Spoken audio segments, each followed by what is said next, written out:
તો આ યુવા નેતૃત્વને આપણે તાળીઓથી વધાવીએ.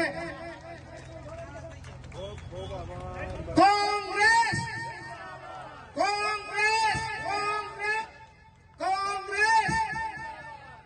ખૂબ ખૂબ આભાર.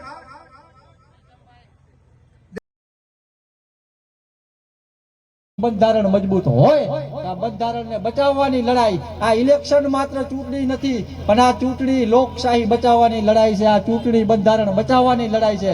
અને બંધારણના સન્માનમાં જેમ આપણે બધા લોકો જ્યારે દેશ ઉપર જ્યારે પણ કાંઈ ખરાબ પરિસ્થિતિ નિર્માણ થઈ છે ત્યારે 18 આલમ અને બધા ધર્મોના લોકો એક થઈને લડ્યા છીએ. આપણે ઘણા બધા વિદેશી શાસકોને અહીંયાથી ભગાડ્યા છે, પણ આજે એમના પેન્શન લીધા વાળા પણ અહીંયા સત્તા ઉપર છે, તો આપણે છેલ્લે એને ભગાડીશું અને આ ભારત ફરીથી સોને કી ચીડિયા બને એવા પ્રયત્નો આપણે કરીશું. અને કોંગ્રેસને બહુમતીથી જીતાડી ભાઈ નીતેશ લાલણને, કારણ કે પહેલા કહેતા કે અમે 6 લાખ મતે જીતી, એમને આપણે 2.5-3 લાખ મતે હરાવી દઈએ એવી અપેક્ષા સાથે આપ તમામ લોકોએ મને શાંતિથી સાંભળ્યો. અને બીજી વાત એ કે આટલા દિવસે અમારા લોકો, મારા જેવા લોકો ક્યાંય ખુલી નતા આવતા, એટલે એ લગભગ આ તાલુકામાં એવો પ્રચાર કરતા કે ભાઈ ફલાણા ઢીકડા ગામમાંથી કોંગ્રેસ મુક્ત થઈ ગયું, હું ગામમાંથી કોંગ્રેસ મુક્ત થઈ ગયું.